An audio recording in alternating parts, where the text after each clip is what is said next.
Okay, it's time now to learn more about the Russian capital's cultural side, and today we offer you the chance to be transported right back to the 1930s Moscow and the setting in which Soviet writer Mikhail Bulgakov penned his classic tale, Master and Margarita.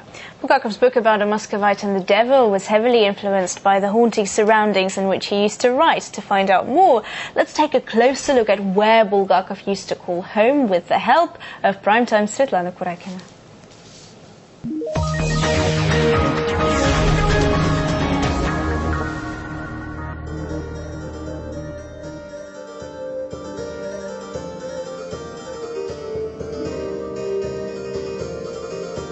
So, is anything mysterious going on here? That's a typical question asked in this museum, because it's dedicated to writer Mikhail Bulgakov, author of perhaps the most surrealistic and eerie Russian novel of the 20th century, The Master and Margarita.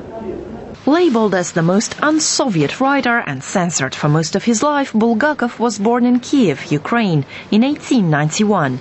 He worked as a doctor, but at the age of 30 moved to Moscow, giving up medicine for writing. This house was his first Moscow home, and his experiences of living in a big and noisy communal apartment haunted his works long after he'd moved out. This place isn't where Bulgakov actually lived. The notorious flat was next door, but the museum, opened in 2004 by a group of Bulgakov fans, does its best to recreate the spirit of his Moscow life. Most of the writer's works, a harsh satire on the Soviet regime, remained unpublished during his lifetime.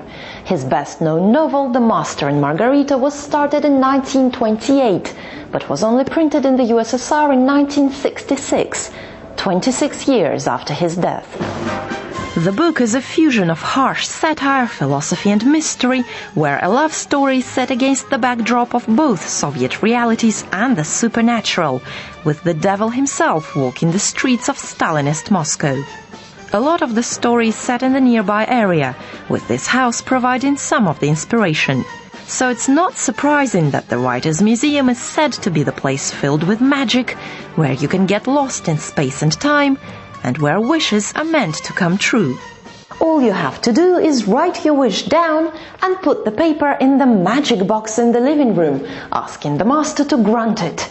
And yes, those who've been here and done it say it actually works.